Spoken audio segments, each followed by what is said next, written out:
জামায়াত নেতারা পরিকল্পিতভাবে সরকারের বিরুদ্ধে নানা ধরনের মিথ্যাচার ও কুৎসা রটাচ্ছে বলে অভিযোগ করেছেন প্রধানমন্ত্রীর রাজনৈতিক উপদেষ্টা ও বিএনপির সিনিয়র যুগ্ম মহাসচিব রুহুল কবির রিজভী।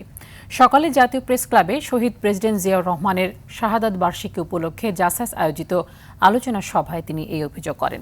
রিজভী আরও অভিযোগ করেন, দেশের বিভিন্ন স্থানে চাঁদাবাজিতে লিপ্ত জামায়াত নেতারা নিজেদের অপকর্ম ঢাকতে দলটি ধর্মের অপব্যবহার করছে বলেও দাবি করেন বিএনপির এই নেতা।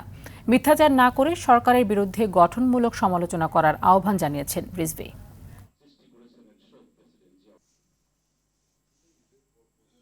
৭১-এর জামাত হানাদার বাহিনীর সাথে আঁতাত করে এদেশেরই মানুষের উপর যখন জুলুম নির্যাতন হত্যা খুন হচ্ছিল সেটাকে সমর্থন করেছে ওইটা।